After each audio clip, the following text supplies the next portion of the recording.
Let me ask you something. Have you ever noticed how much easier life gets when you don't hand people every piece of yourself? We live in a world where oversharing has become normal. Social media, small talk, even friends and family, they all think they're entitled to know everything about you. But here's the truth. Strength doesn't come from telling the world every detail of your life. Strength comes from knowing what to keep private. Because some things, once exposed, lose their power. Struggles are the kind of thing people feel pressured to put on display these days. You scroll through a feed, and it's one long highlight reel mixed with dramatic breakdowns. The problem is, when you give the world your pain in real time, you hand them the pen to write your story before you've even finished living it. And let me tell you, most people don't write fair stories about others. They take your struggles and twist them into entertainment, or worse, into judgment that follows you longer than the struggle itself ever will. Here's the truth. Not everyone who listens cares. Some people lean in just so they have more to talk about when you're not around. Others act supportive, but deep down, they're measuring themselves against your suffering. At least I don't have it that bad, they'll think, using your pain as fuel for their own ego. You don't need that kind of energy anywhere near your healing. That's why being selective about who hears your struggles isn't selfish. It's survival. Another thing about struggles is that they make you vulnerable, and vulnerability is a door.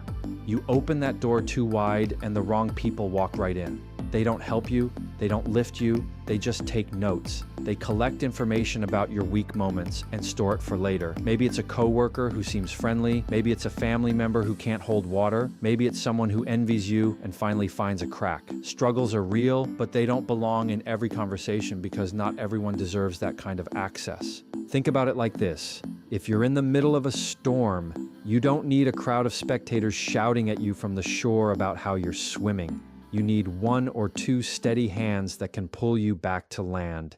That's it. Oversharing doesn't make you stronger. It actually drains you because you end up carrying not only your struggle, but also their commentary. Now you're not just dealing with the problem. You're dealing with everyone's reactions to the problem. That's wasted energy you could have used to get through it. And let's talk about the timing of sharing struggles. There's a difference between talking about a scar and talking about an open wound. Scars have stories that can inspire, teach, and encourage because you've already healed from them. But open wounds are still bleeding, and when you expose them, people poke at them whether they mean to or not. Healing requires space, privacy, and quiet. Once you've walked through it, then you can decide if the story is worth telling. But telling it mid-fight often makes the fight longer. One of the biggest misconceptions is that sharing every struggle is somehow proof of authenticity. It's not. Authenticity is living truthfully, not leaking every detail. You don't need to prove you're real by constantly narrating your hardships. People who matter will already see your resilience in how you carry yourself. People who don't matter, they'll demand more than they deserve, and giving it to them only empties you. Being authentic doesn't mean being unguarded. It means choosing what's true and what's necessary, and those aren't always the same thing. Here's the real shift. Struggles are not public property. They are personal battles, and you decide who has a ticket to watch. Protecting them doesn't make you cold, it makes you wise. You don't need an audience to fight your battles. You need courage, patience, and maybe one or two trusted people in your corner who know the weight you're carrying. Everyone else, they can wait until the storm is over and the story has turned into a scar that you choose on your own terms to share. Plans are fragile in their early stages. When an idea is still forming, it's like a spark. You protect it with both hands until it grows strong enough to stand on its own. But the mistake most people make is announcing that spark too soon. They put it out into the open, expecting applause, but what usually comes back is doubt, questions, or advice that waters it down until the fire goes out. That's why keeping your next move private gives it the best chance to grow into something real. The second you tell the world what you're about to do, you invite opinions you didn't ask for. Some will doubt you because they can't imagine themselves doing it, so they project their limits onto your potential. Others will question every detail, turning your motivation into a debate. And then there are people who mean well, but their advice comes from their own fears, not your vision. By the time you finish listening to all of them, the move doesn't feel like yours anymore. It feels like something built by committee, and nothing built by committee ever moves with confidence. Another danger of sharing too soon is that it gives people a chance to quietly root against you. They may smile and nod when you tell them, but inside, they're thinking, I hope this doesn't work out. Maybe it's jealousy, maybe it's insecurity, maybe it's just the way they see the world, but the reality is not everyone wants you to win. And when you fail after telling everyone what you were going to do, those same people use it as proof that you couldn't follow through. If you had kept it to yourself, failure would have been private, and lessons could have been learned without an audience. Silence gives you freedom. When no one knows your next move, you can pivot without judgment. You can change your mind without being called inconsistent. You can experiment without everyone waiting to see if it blows up in your face. Plans evolve, and that evolution requires space. Sharing too early puts you in a box. You're suddenly committed to a version of the plan you may not even want anymore, just because you told people about it. Privacy lets you adjust without pressure. Think of success like building a house. You don't invite the neighborhood over while the foundation is still wet. You let it settle, you build the frame, you put up walls. By the time you throw the doors open, the structure is strong enough to stand no matter what anyone thinks of it. The same is true for your next move. Protect the foundation while it's fragile. The world will see the finished product soon enough, and by then, it will be undeniable. There's also something powerful about surprise. When you work in silence and then show results, you create impact. Nobody can pick apart what they didn't see coming. That element of surprise protects your confidence and magnifies your achievement. People can argue with your ideas, but they can't argue with results. Results are final, they're undeniable, and they speak louder than all the commentary that would have drained you if you had announced your plans too early. So guard your next move like it's currency, because it is. Every detail you keep to yourself adds value to your focus. Every plan you withhold builds strength in silence. Let people see the work only when it's ready to stand on its own, not when it's still learning to walk. Privacy isn't secrecy, it's strategy. And the most powerful moves are always the ones that show up unexpected, fully formed, leaving no room for doubt because the work has already been done in quiet. Private thoughts are one of the most valuable things a person owns, yet they're often treated carelessly. We live in a time where people feel the need to post every opinion, comment on every issue, and make every thought public. But the truth is, once a thought leaves your mouth or your keyboard, you don't control it anymore. It belongs to the people who hear it, the ones who twist it, the ones who save it, and the ones who hold it against you later. Keeping certain thoughts private isn't hiding, it's protecting your power. Every opinion you voice gives someone an opening to respond. Sometimes that's fine, but sometimes it's not worth the energy. You may be venting, you may be joking, you may just be thinking out loud, but the wrong person hears it, and suddenly it becomes evidence of who you are in their mind. They lock you into a label you never asked for. One careless thought shared too freely can follow you for years, and the worst part is you might not even believe it anymore by then. That's why choosing what to share and what to keep quiet is one of the sharpest forms of wisdom. In arguments especially, private thoughts can betray you. When you're frustrated, the mind races, and not every thought that shows up deserves a microphone. You may feel it in the moment, but feelings are temporary and words are permanent. Once spoken, they can't be taken back. The smartest people don't share every thought in a heated moment. They hold it, breathe through it, and release only the words that won't burn bridges they might need tomorrow. Silence in those moments isn't weakness, it's strategy. Think about how often people regret oversharing in the heat of a situation. Maybe it's on social media, where one late-night post becomes a screenshot that never dies. Maybe it's in a conversation where an unfiltered thought changes how someone sees you forever. Private thoughts don't always need an audience because not every idea is fully formed. Just because it passes through your head doesn't mean it deserves to be immortalized. Keeping it to yourself gives you the time to decide if it's worth saying at all. There's also peace in privacy. When you keep your thoughts to yourself, you don't have to defend them, explain them, or argue about them. You own them completely without interference. Once you share them, you open the door for debate, misunderstanding, or criticism that drains your energy. Protecting your private thoughts isn't about building walls, it's about preserving peace.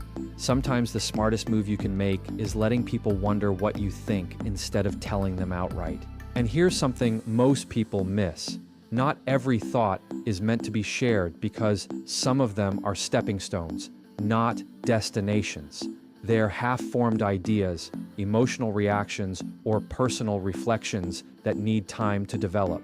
If you let them out too early, they can be dismissed, attacked, or misused. But if you keep them close, they can grow into wisdom, clarity, or conviction. Your private thoughts are like seeds. Plant them, water them, let them grow in silence before showing the fruit. The power of unspoken thoughts is that they keep people guessing. The less predictable you are, the stronger your position becomes. If everyone knows exactly what you think about everything, you're easy to read, easy to manipulate, and easy to corner.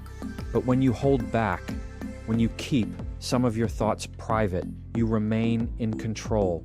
That control gives you the freedom to reveal only what serves you and to keep the rest as your silent advantage, untouched, unchallenged, and completely yours. Weaknesses are part of being human. Everyone has them, and they aren't something to be ashamed of. But here's where people get it wrong. They treat weaknesses like casual conversation, dropping them into the hands of anyone who asks. The reality is, not everyone needs to know where you're soft, where you struggle, or where you've fallen short, because the wrong person doesn't see your honesty as trust. They see it as an opening, and the moment you give them that opening, they'll use it to gain leverage over you. When you reveal a weakness, you hand someone a tool. The right person may use it to help you, to lift you, to protect you, but the wrong person will use it as a weapon. They'll wait until you're vulnerable, then turn your own admission against you. Maybe it's in the middle of an argument when they throw your weakness back in your face. Maybe it's in a professional setting where they quietly expose it to undermine you. Whatever form it takes, the damage is the same. You gave away information that should have stayed guarded. There's a reason athletes never broadcast injuries to their opponents. If they do, the game changes. Suddenly, every play, every hit, every challenge is aimed right at that weakness. Life works the same way. When you casually hand out your struggles, you're giving others a target. Not everyone will aim at it, but enough will that it leaves you exposed. Protecting your weaknesses isn't about pretending to be invincible. It's about being wise enough not to advertise where you can be broken. Weaknesses, once revealed, can also distort how people see you. Instead of being recognized for your strengths, you get reduced to your soft spots. It's human nature. People latch on to the flaw, not the fullness of who you are. A single weakness becomes the label, and suddenly you're the person who can't handle stress, or the person who struggles with confidence, or the person who always falls short. The truth may be far more complex, but once you've handed over the story, you don't get to control the version they repeat. Privacy gives you the space to manage your weaknesses without interference. You can work on them quietly, at your own pace, without everyone watching and judging the process. Growth takes time, and growth takes privacy. If you announce every weak spot while you're still in the middle of fixing it, you risk being defined by it before you've even had the chance to overcome it. Protecting that space is the difference between progress and being stuck in someone else's perception of you. Another thing to understand is that weaknesses aren't permanent. They shift as you grow.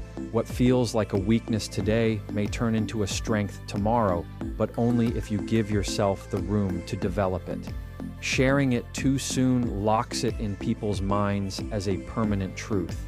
And people rarely update the files they keep on others. They'll keep seeing you through the lens of who you were when you confessed, even if you've completely outgrown that version of yourself. Holding it close until you've built strength protects you from being trapped in their outdated narrative. And here's the bigger point: your weaknesses don't define you, but they do expose you. That exposure is power in the wrong hands. You don't owe the world a full map of your blind spots. You don't owe acquaintances or coworkers or casual friends the details of where you fall short. Save that level of honesty for people who've proven loyalty, people who build with you, people who won't use your weakness to tear you down. Everyone else doesn't need access to those parts of you, because once they have it, you can't control what they do with it. Peace is one of the most valuable resources you'll ever have, and it's also one of the easiest to lose if you're not paying attention. People think peace is just about sitting in a quiet room or taking a vacation, but real peace is deeper than that. It's the calm inside you that doesn't get shaken every time someone else acts out, criticizes you, or tries to pull you into their storm. And that kind of peace doesn't just show up, it has to be protected like treasure, because once it's gone, it's hard to get back. The danger is that most people don't realize how valuable their peace is until it's disrupted. They hand it out casually, letting anyone with an opinion, a complaint, or a bad attitude snatch it away. It might be a coworker who knows exactly how to push your buttons, a family member who thrives on drama, or even a stranger who cuts you off in traffic. Suddenly, your peace is gone, and they're walking away with your energy in their pocket.